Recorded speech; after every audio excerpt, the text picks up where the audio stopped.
you guys here to listen to Hannah's thesis. She's been working hard on it for the last 2 semesters.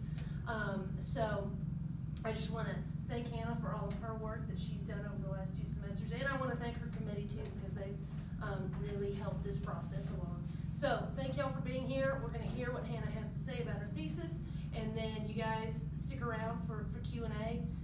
Once all of your questions are answered to your satisfaction, then we will ask you to leave, and then the committee will stay. Okay? All right. Hit it. You're going to do great. Take it away.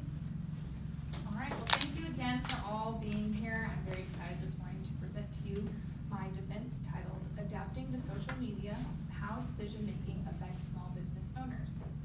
We're going to begin with an introduction to social media. Social media is defined in the literature as a sum of online communication channels based on content sharing for a specific community, interaction, dialogue, and collaboration. Common social media platforms include Facebook, Instagram, Twitter, Snapchat, YouTube, LinkedIn, and Pinterest. As of the third quarter of 2018, the top 3 social media platforms were Facebook, Instagram, and Twitter. Social media can be a means of small business communication to brand their business and create conversations between businesses and consumers online. According to the Small Business Administration, a small business is classified as an independent business having fewer than 500 employees. This thesis focuses on businesses in the Texas Panhandle with 50 or fewer employees. Research has been conducted and concludes that larger companies employ an entire team of social media specialists for their online communication needs. However, small businesses do not have the economic stability to employ an entire team, let alone possibly one person, to operate their social media platforms. A lack of information about social media decision-making is the main concern for this research. Social media can be a means and is considered an important part of small business investment. In addition, greater amounts of people are spending increased time on social media. In fact, as of the third quarter of 2018, the most frequently used social media platform, Facebook, saw over 2 billion active users. With the use of mobile devices, social media allows instant access to users worldwide and has increased exposure of younger children and older adults on social media platforms. Social media popularity has gained generational growth in the last decades. However, it's important to understand the importance of the top 3 social media platforms. Facebook, being the #1 commonly used social media platform, is known as a social networking platform, which allows users to communicate both formally and informally to users and other businesses. While Facebook has seen a growth generational-wise, the most common ages on Facebook are 18 to 35-year-olds.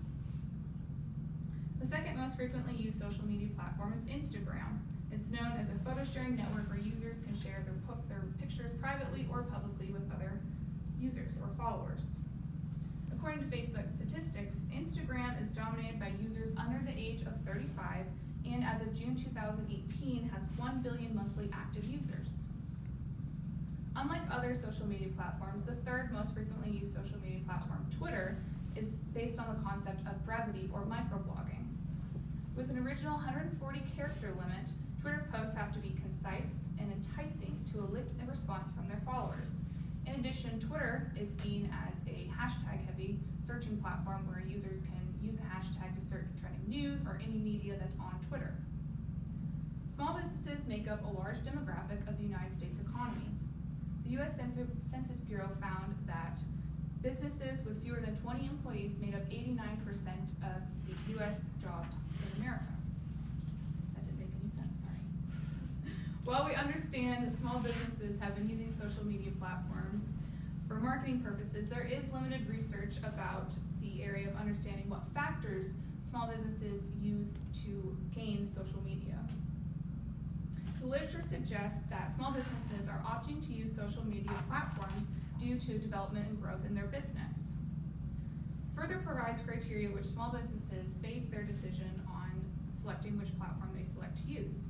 Criteria include cost, popularity or reach, audience sustainability, features, ease of use, and geographical targeting. With this criteria in mind, small businesses also take into consideration the concepts of branding, type of business, either business to business or business to consumer, and experiential marketing. With these factors playing a role, small business owners, managers, and social media specialists make decisions on how these factors drive their small business to use social media. Decision-making theory provides a framework for this study as it creates a connection between business employees and social media. This theory was selected as it allows both exploration of small businesses, social media driving factors, and working and evaluating both business-to-business and business-to-consumer industries. Herbert Simon, a contributor to decision-making theory, first began to take notice of decisions and understand organizations as their management as an aggregate of human choices. Simon began to decipher what decisions are, either facts or values. He determined that values do play a critical role in the decision-making process. Simon addressed the foundations for decision-making with 3 laws, including 1, identify all the possible alternatives, 2, evaluate all the possible consequences of those alternatives, and 3, evaluate the possible consequences. For example, an alternative could be a small business deciding to use one platform more heavily than the other. The consequence of that alternative is not having as much content on that platform that they marketed on lightly. And then a consequence could be seeing that they're missing a target demographic by targeting heavily on one platform and lightly on another. In addition to Simon, other theorists conclude that there is an idea that 3 elements of effective social media implementation, which could lean towards the decision-making factor of why small businesses opt to use platforms on social media platforms. The first element is mindful adoption, which can be seen as a certain social media platform in which businesses select to use.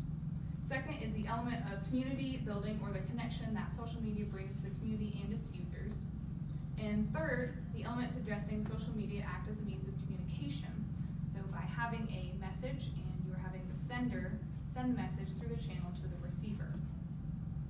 Using decision-making theory as a framework for the study, it asks the research question, what factors drive small business decisions to use social media? Which leads us into our method. This study explored decision-making in small businesses in regard to their social media use. Minimal research exists about what factors drive small businesses in social media use. Although previous research indicates that small businesses are in fact using social media, it is unknown what choices they are considering when implementing social media in a small business setting. This thesis explored the small business decision-making in social media through the voices of those involved in the decision. A qualitative approach was used for the data collection for this study, which included a pre-interview questionnaire and face-to-face interviews after consent from IRB. 8 participants were involved in the study and were recruited using purposive sampling. Participants were also given the chance to win an incentive in the form of a gift basket for their participation, as the researcher was granted a graduate student research grant to provide the incentive. Participants were 8 individuals who worked at small businesses within the Panhandle, and these businesses represented the following industries: 62% retail, 12% restaurant and bar, 12% other, which were listed as food manufacturer and alcohol sales. Participants were employees of the small businesses who were either business owners or managers or social media specialists, in which the business owner or manager operated the social media accounts. Participant gender demographics range from 7 females and 1 male. 3 of the females identified as a social media specialist, 4 of the females identified as the business owner or manager, and the single male identified as the business owner. The researcher purposely selected the small businesses that had less than 50 or fewer employees, were independently owned and locally operated within the Texas Panhandle area. Participants were recruited through a variety of means, including phone and email conversations. Purposive sampling allowed the researcher to narrow the recruitment participants from those small businesses that best fit the nature of the study. The study procedure involved a pre-interview questionnaire and face-to-face interviews, and participants gave consent prior to both the beginning of the questionnaire and the interviews. The questionnaire was built using Qualtrics and included 11 questions ranging from demographic, business type, social media questions, and number of employees. Break. You need IRB approval. I think they would allow that. With the water effect. The purpose of the questionnaire was to ask close-ended demographic questions and business-related questions prior to the interview. This data allowed the researcher to better understand the demographic of the small business. Conducting in-depth interviews allowed for open conversation to better understand how the individual or the small business is making decisions regarding their social media use in small businesses and their social media platforms. The interview consisted of 11 semi-structured open-ended questions, which allowed the participant to elaborate on the details of their questions. The researcher would ask the participants to provide a statement of how social media are used and then follow up with a question regarding their decision-making process. Interviews were conducted in a secure, semi-private location, and an audio recording device was used for transcription purposes. As a part of the graduate student research grant, I was allotted funds to purchase the online transcription software of TranscribeMe. TranscribeMe representatives transcribed the audio files using 99% word accuracy and were returned to the researcher within a 2 to 3 day business period. The data was analyzed after being collected, and in the analysis process, the interview transcriptions were reviewed in depth and noted recurring themes, also known as thematic analysis. The researcher coded alike ideas and began to form common themes around these ideas. Inductive analysis, which includes gathering information from participants and then forms the information into common themes or categories. These themes were developed in broad patterns, generalizations, and then compared with personal experiences or existing literature on the topic, notes Cresswell. The data was transcribed 3 times for accuracy purposes. So the first time was done by the transcribing representatives. The second time was done by the researcher listening to the audio playback to correct any errors. And the third time was done by the researcher to begin coding alike ideas. A Word document was drafted to form the common ideas into categories and were color-coded with unique highlights. And then after the categorization, the 3 themes were formed from that. In order to add validation, 3 validation techniques were used as suggested by Cresswell. The techniques were discussion of the researcher background, thick description, and a form of member checking. After establishing a secure method, the collected data was analyzed. 3 dominant themes emerged from the coding process. The 3 themes include resources, branding, and return on investment. The dominant theme of resources covers sub-themes of limited time, finances, research and education, and dual employment position. Small businesses often turn to their current resources to answer their questions about decisions in their social media habits. During the in-depth interviews, 5 participants claimed they could not find enough time to dedicate to their social media platforms. These participants also identified as the business owner and manager.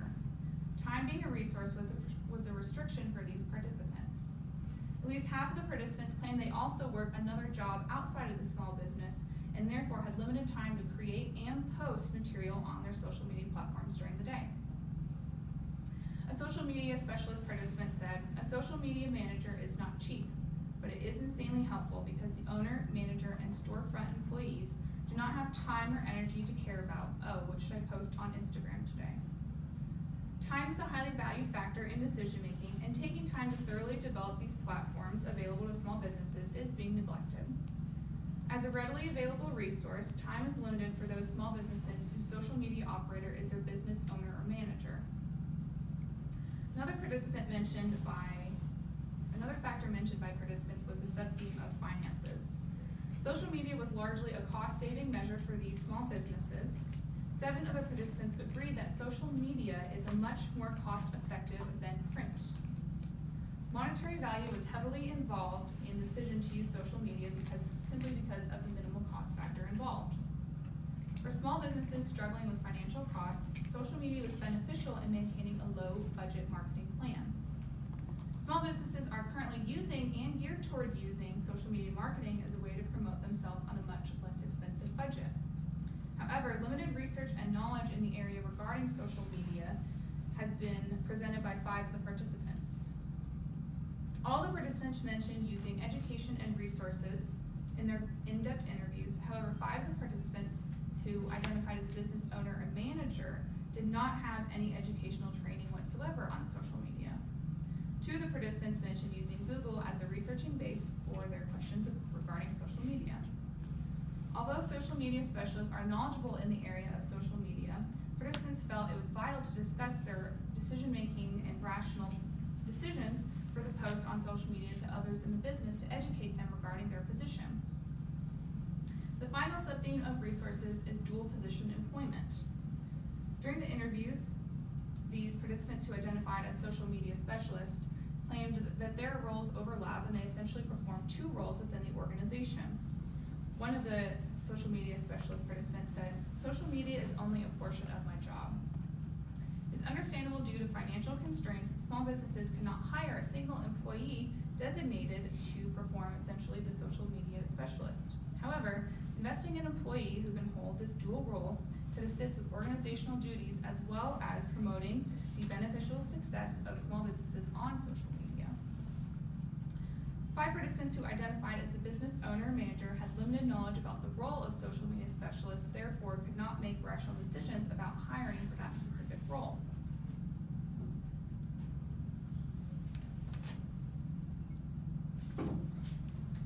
Limited resources and knowledge of social media could affect the branding efforts of these small businesses, which leads us into our second theme of branding. All participants mentioned that branding their business on social media was important to them and allowed them to better represent their business on social media platforms. Small businesses branding focuses on content and electronic word of mouth or e-wound to communicate their message. Within content, participants stated that pictures are important to represent their products. One participant stated, "I want a picture to be visually appealing, that is going to captivate something, and if it gets your attention, you're going to take the time to read the content." Another participant stated, "Pictures, I think, are very critical. I'm a very visual person, and most people are, so it's getting the pictures out there." Using their own personal experience, participants decided how to present their information on social media. Participants have also taken in consideration who they will be marketing to online. Having creative content on social media creates electronic word of mouth as well. Participants agree that social media boasts a great platform for positive feedback and testimonies. And with positive feedback, there's always the chance of negative feedback as well. 2 of the participants held a common fear of e-woom in the form of negative reviews or negative comments about visitors who have experienced their business and left them on social media platforms. Therefore, feedback fears have led these participants to avoid utilizing specific platforms as often as they would like. Although these participants feared negative feedback on social media, it's almost inevitable to avoid it with the groups and conversations on social media. Social media has adapted the way we communicate with others and consumers about businesses. One participant stated, "Social media, it's the word of mouth. It is the way we get around." With participants advancing toward low-cost options for integrated marketing solutions, they want to ensure that consumers are being driven to a call for action using their branding practices, which moves us into the third theme of return on investment. All the participants claimed in the study that they decided to use social media partly due to the low-cost option of marketing online. Although participants saw a following on their social media increase, they didn't know how the following directly converted into sales. One of the social media specialist positions stated that their definition of return on investment was that seeing an increase in engagements on social media platforms is her confirmation of natural or unpaid growth and a direct link to investment of resources. Small businesses with limited funds are faced to make decisions regarding marketing options they feel best suit their business on social media platforms. Weighing out the pros and cons of their decision allows for small businesses to rationalize their return on investment. Participants mentioned using Facebook, Instagram, Twitter, Pinterest, YouTube, and Hootsuite as social media platforms. However, the top 2 social media platforms mentioned by all the participants were Facebook and Instagram.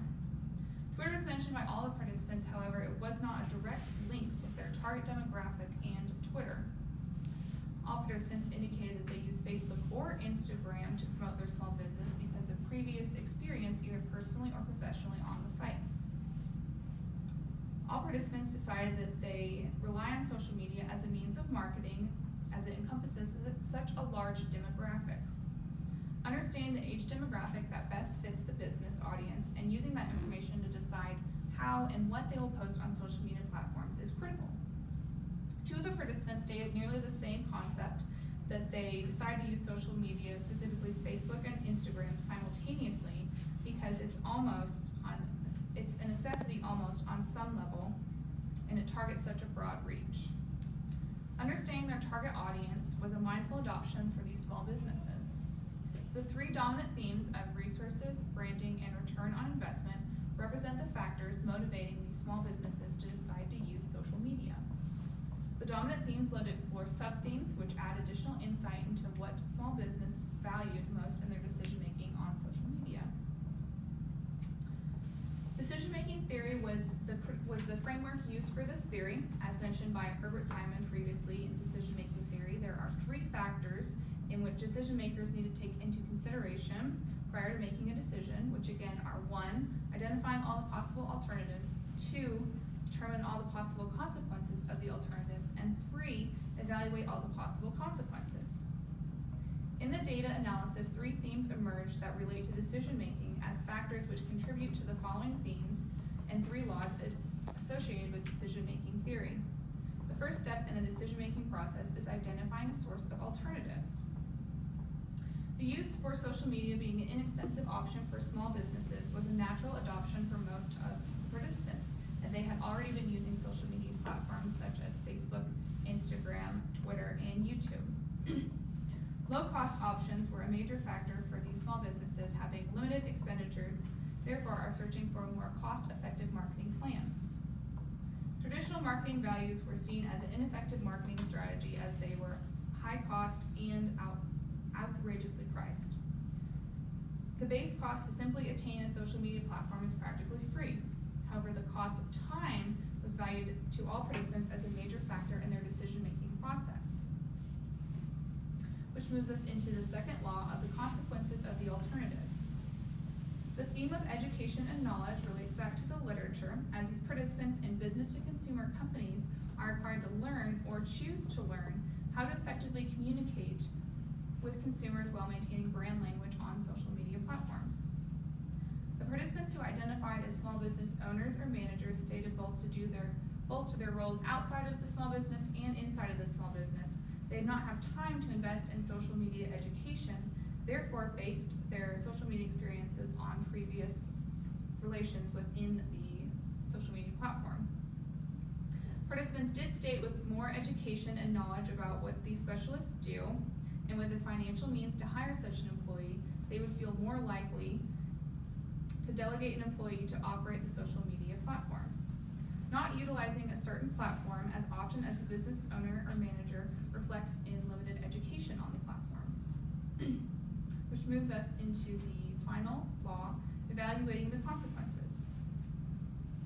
While social media is a low-cost option for marketing, participants who are owners or managers also had limited knowledge and education on social media and faced more challenges using social media marketing.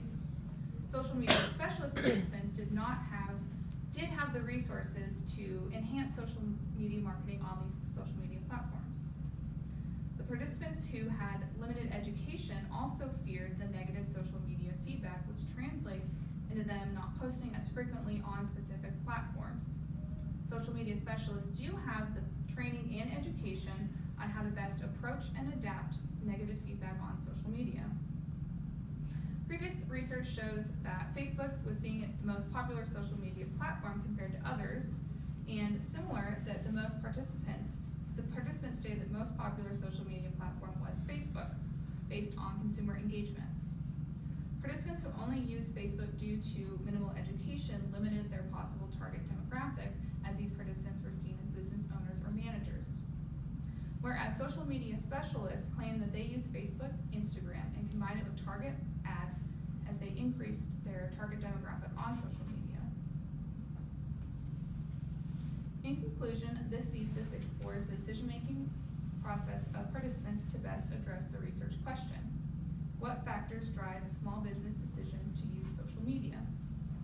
This thesis identified 3 3 themes that small businesses consider when making social media decisions. Because of limited resources available to these small businesses, branding, and return on investment, 5 participants decided to operate their social media platforms themselves as business owners or managers. 3 of the participants who were hired as social media specialists have designated resources which allow them to better brand the business and are more valued as a return on investment. Limitations of this thesis include only focusing on small businesses with 50 or fewer employees, therefore limiting the possible demographic sample size. Another limitation was the participant job title. Only having 3 social media specialists in the study, it would be beneficial to interview more specialists to learn about their training and education on social media. In as most studies, the overall participant number was limited. Having more participants could have increased the number of factors involved in the decision-making process. Future research could include studying available resources to these small businesses and what workshops and low-cost seminars are available. Decision-making theory was selected as a theoretical framework for this study as it best answers the research question.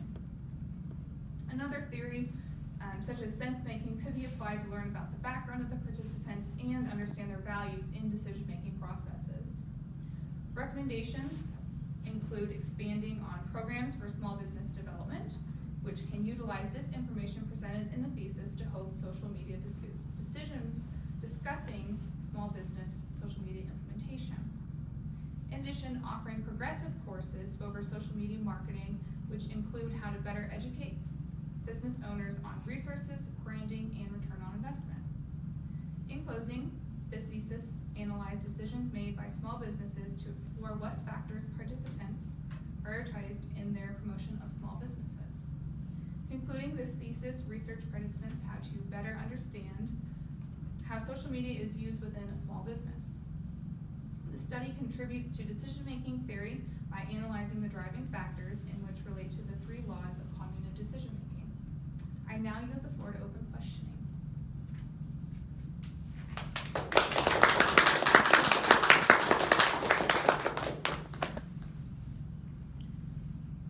Not everyone at once, please. Was there any difference? You described the participants as 62% retail, 12% bars, and 12% food and alcohol sales.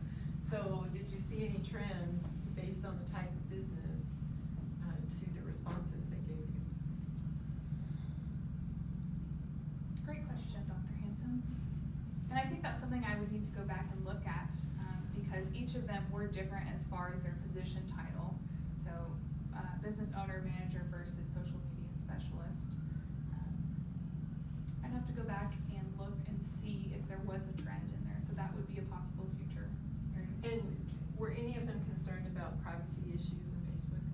There was one participant who was concerned about that, but it wasn't privacy on Facebook in particular, which that could be also another area studied, is the privacy of having a social media specialist operate your platforms all together within a small business.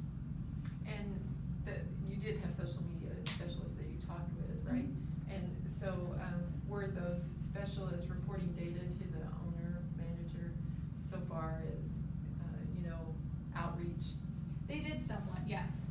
A lot of them were up to their own devices as far as they were the ones who had the education and training required to do this, but they did have frequent meetings with their business owner, manager to ensure that this is what's being done and this is how we're promoting ourselves and suggestions as well as how they can improve as well.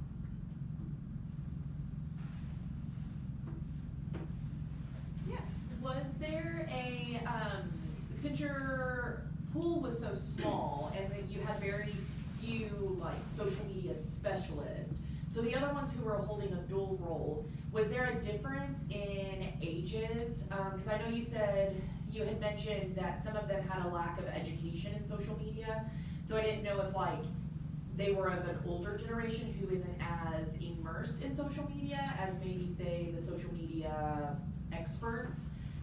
Did you notice a difference in their age ranges and that related with their lack of education?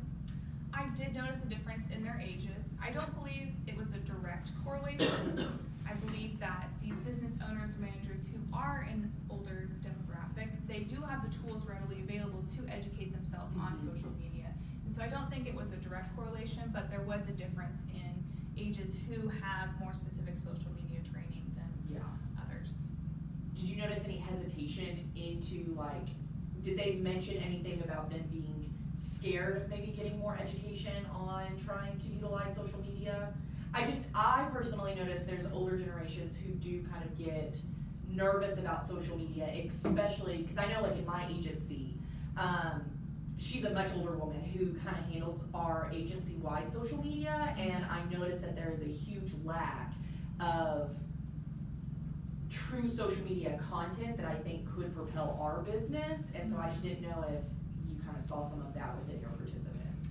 I believe that they weren't scared of the education to gain it. I think that it was more of a hesitation of their capabilities to reach out and accept the education.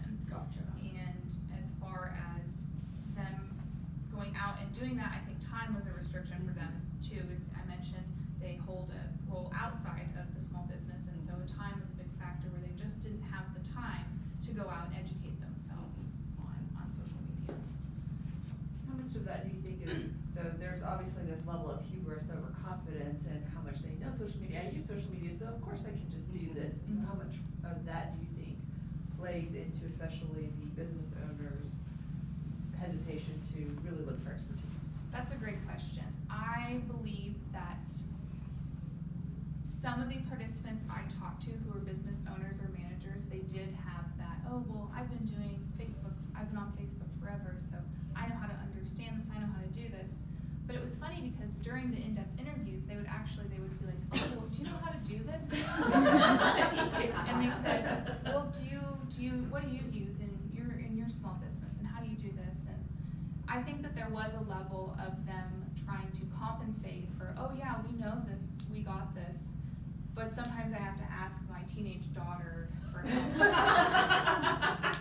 And so I believe that that is a form of education, is reaching out and networking, but some of that is not the best suitable education for them. You know, that's just kind of word of mouth. And Your teenage daughter hopefully is not buying ads on Facebook. Say it. Yeah. Or if you're looking at her YouTube channel. I don't know how helpful that's going to be, but I mean, it could be beneficial. But I think that there was a level of then they want that education. It's a matter of where do they get it, how much do they have to pay for it, and where do they find the time to go and do it as well. And credibility for the education as well too. I think any Joe Schmo can go teach a class, but what do they know about, appropriate business, small business specifically, marketing on social media? So I was wondering if you could gauge during your interviews their sense of urgency on this, to have a constant presence on social media. Or did they know how important it is, or were they just like, I would say half of them, more of the social media specialists specifically, did have that urgency.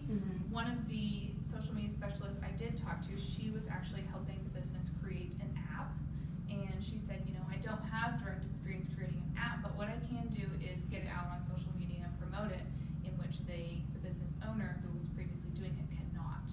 And so I think that her urgency was, yeah, I know how to do this and I can tackle this, whereas some of the business owners or managers were more focused on, oh yeah, we know how to do this, but it's just it's taking time to create the content to post on there too, and finding how do we get this content on there as well. Did any of your participants also use traditional marketing? One did, and she stated that she was one that stated that social media was not their strong suit.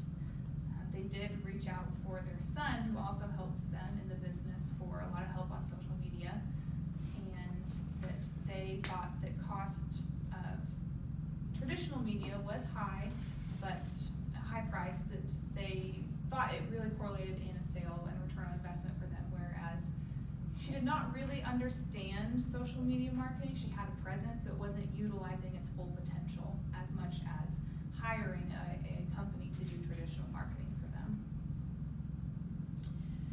To go along with Dr. Brooks's question about agency, did you notice any motivations for the agency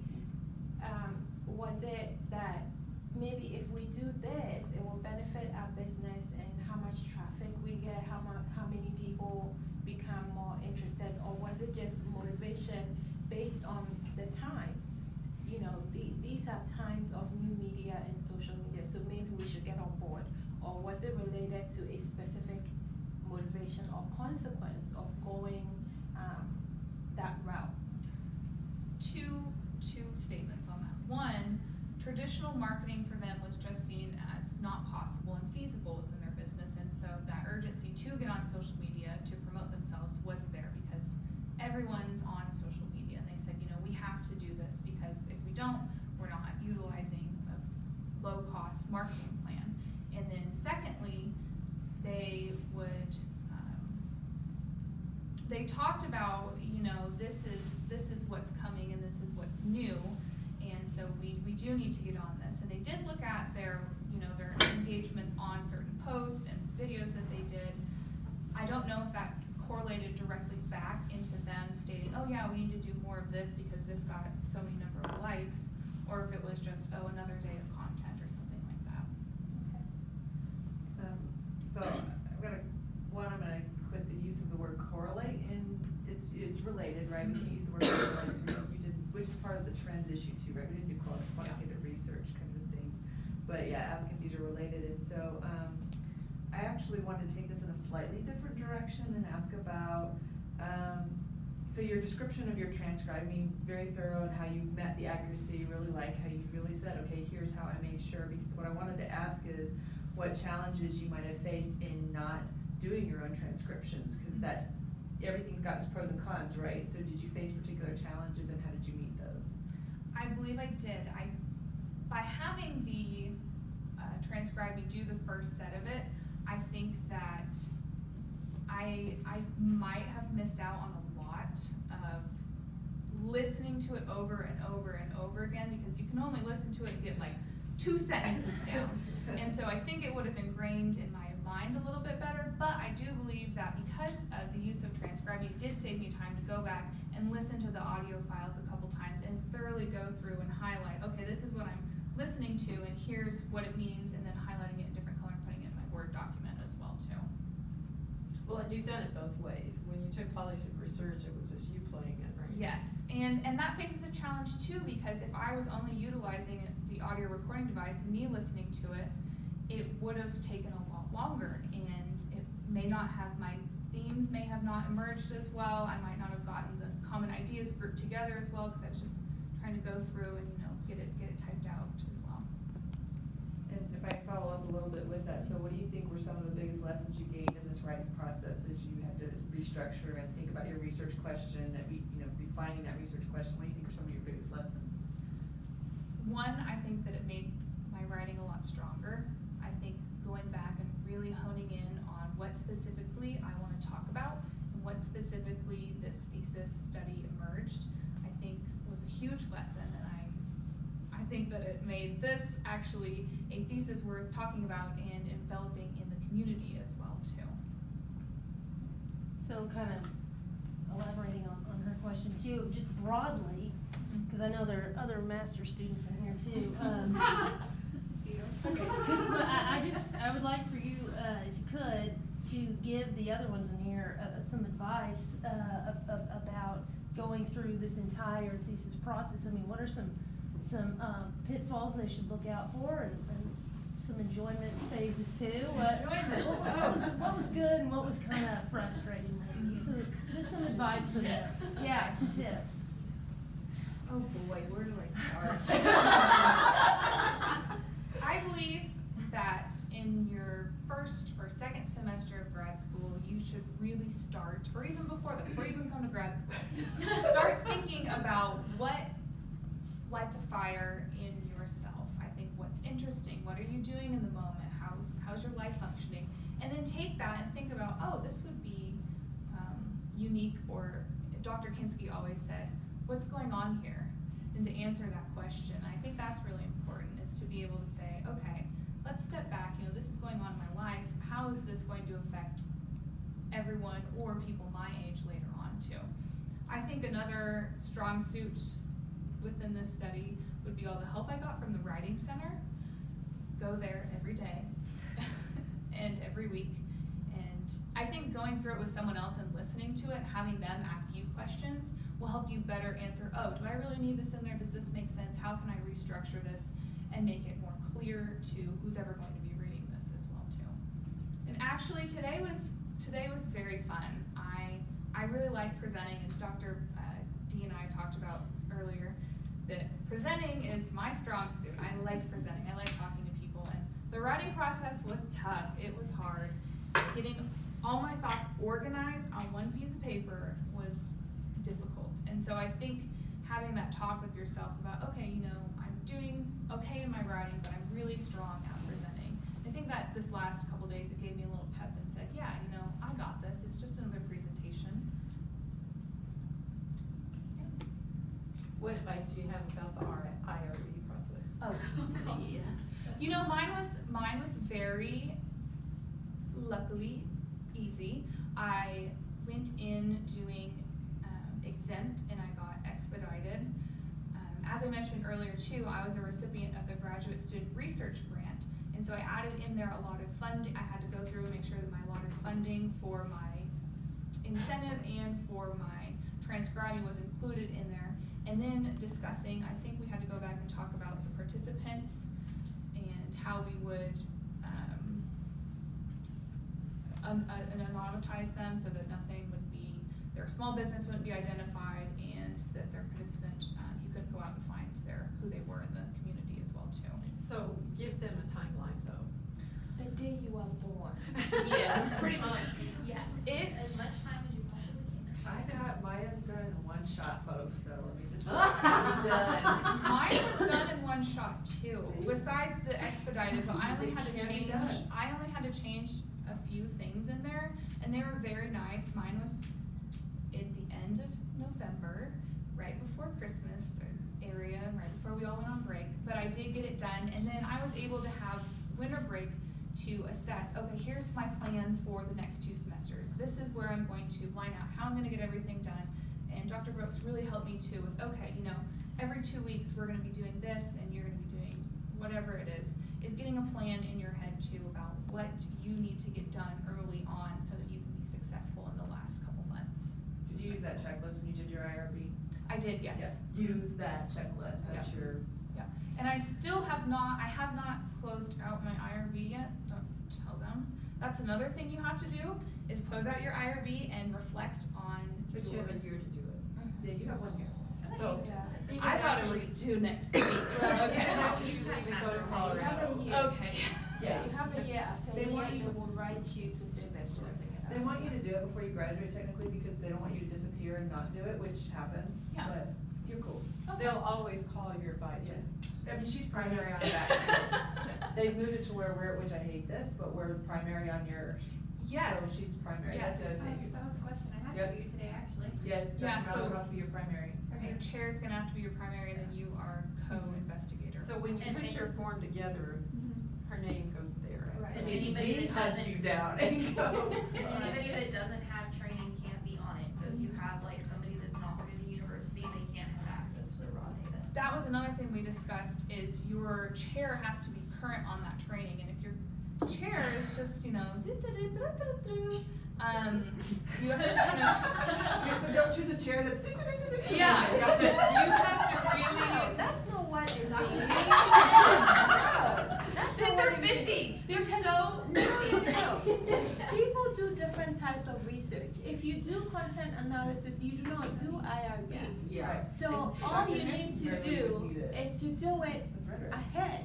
I think that's the biggest thing. Yeah. From what Even she's though I saying. did rhetoric, I had to do it for McGill's because he was doing a non-thesis, Mhm. but he was doing an IRB supported project, and so I had to do all 7 trainings, which, you know, it takes 2 or Right. 3 hours. Mhm. But what I'm saying is, This if girl's writing you're stories doing until they all rhetoric, dizzy. if you're doing rhetoric, you're not updating your IRB. Why would you be doing And the that? rule's new. The newest rule is we have to do it every year now. Mhm. Yeah, you have to And do so it. you're gonna have you are gonna have some professors like Dr. Osler, like Dr. Hanson, who's research themselves typically doesn't put them in the IRB. So they are gonna have to think about, oh, I've gotta do IRB, but it's, you know. Which you is can why do it. you shouldn't turn it in your second thesis semester. That just doesn't make any sense. That's, stressing everybody out, because it's gonna take a month for you to hear back. So that's 3 months left for you to write your thesis, collect data and write your thesis, so that's what people need to Per think about. semester, it's gonna be done. So everyone on your here has to, if you're doing an IRB project, everyone on your committee has to be Yes, IRB that is trained. correct. Current trained, okay. Right. Right. So then when you close it out, what are you evaluating?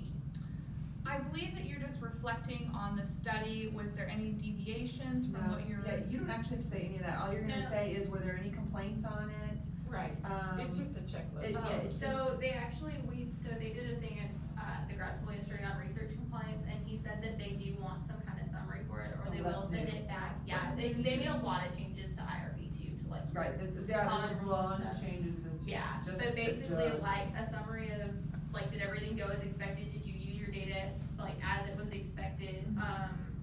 What did you do with the data? Like, has it been destroyed? Is it in a file somewhere? And then if you had any expected or unexpected consequences, which hopefully not. And then on the closeout form, there's still the, how many people participated and withdrew and all that. Okay. Cause I definitely thought I could turn it in yesterday, and then I got You so I realize couldn't, I was like, there's- oh, I need to expand on that summary, but Yeah. okay, go up. But if you do oral history, you don't have to provide RV anymore. Oh. IRB is weird, they're pains. But they're important. They are. All right, any other questions or comments? Congratulations. Yeah. Woo! And I should have mentioned, at the beginning, her other committee members, Dr. Drumhill and Dr. Otsiwary, so I should have mentioned that at the beginning. I was trying to take all the And glory. And I've always been up to date on IRB.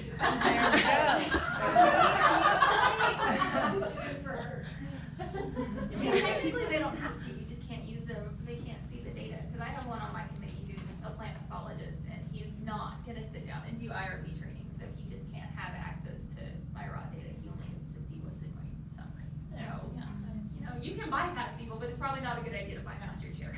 Well, the chair, they have to be Yeah, 'cause they have to be the primary primary, that's true. investigator. But the rest of your committee typically doesn't see the raw, in fact, she probably didn't see her raw data, she, if we were concerned, the only reason we would look at raw data in most cases is either to help you out with something, or we're concerned about how you represented your data. Thank you all for being here today. Yeah. I really appreciate it. Go Bucks. Yeah, committee hang back. Yeah, we got a copy Yeah. of it. Don't go far, Hannah.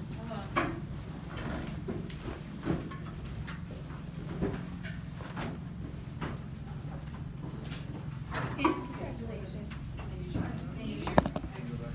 Screen right. Thank you for coming.